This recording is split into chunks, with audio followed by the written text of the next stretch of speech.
Hey guys, it is Mike with Come the Night. Welcome back to another episode of Ask a Music Snob. This is the show where you guys follow me on Instagram, and every week I will post a story with an Ask Me Anything type of question block thing. You can send me questions. I pick the ones that would be most interesting for me to answer on camera, and I answer them. If you want a chance to get yours on the show, please follow me on Instagram and check my stories. Let's get into it. Don't you think gent songs sound a little robotic? Yes. I don't think all of them do, but I think as a general rule, more often than not. I think that's kind of the point of them. If that's not your thing, I totally get it, but I mean, you know, sometimes I'm in the mood for it. Andrei Tarkovsky said, "Cinema is the most personal art, the most intimate." Can you say the same about music?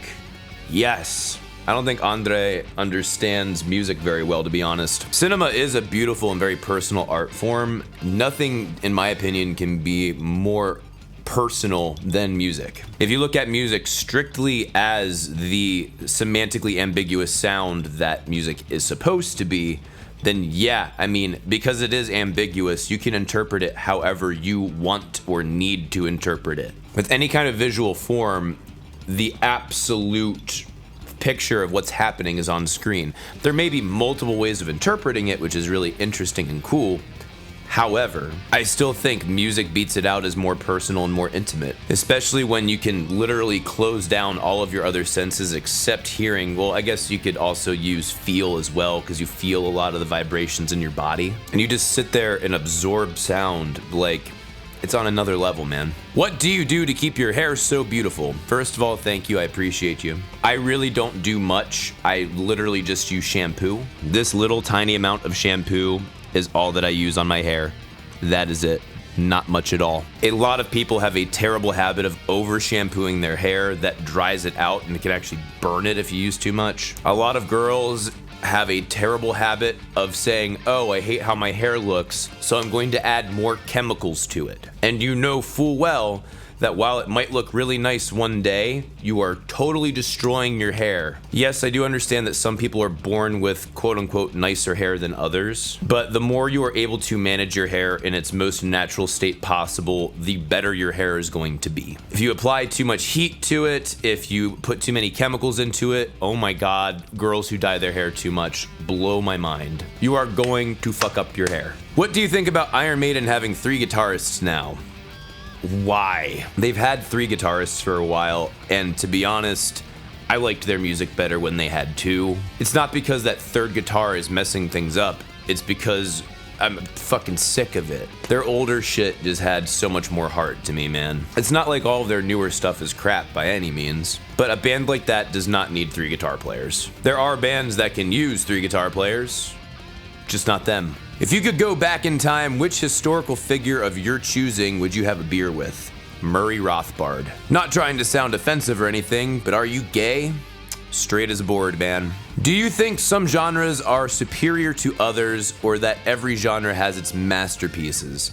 So those are kind of not the same question. First, do I think that some genres are superior to others? It depends upon what your standards are. If you're talking about just pure enjoyment, no, that's completely subjective. If you're talking about more sophisticated, absolutely. That's demonstrable. I mean, classical music by any measure of sophistication is more superior than folk music. However, folk music may have done a lot more good for more people than, say, classical music. I think that's contendable, but you know what I'm saying. And does every genre have its masterpieces? I mean, technically, yes. A masterpiece is basically the piece that dictates that you are now a master of your craft. So you could say Country Road by John Denver is technically a masterpiece. Are there any bands you like based upon timbre alone? Actually, yes. And I'm not talking strictly timbre of instruments, I'm also talking about what happens when they all kind of gel together and make that big sonic space filled out and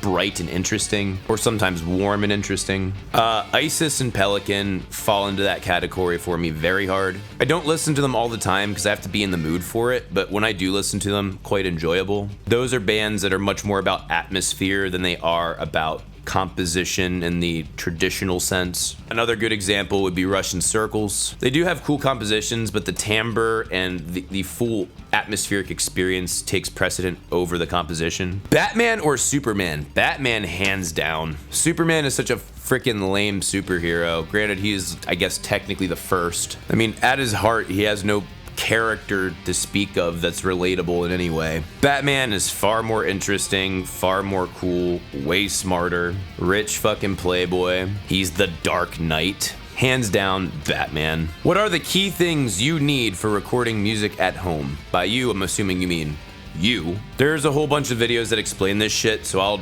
digest it down very quickly to a short, quick list. 1, you need a computer. 2, you need an interface. 3, you need a DAW. 4, you need at least one microphone. 5, bare minimum a pair of headphones, ideally a pair of matched monitors, and you should be able to make something.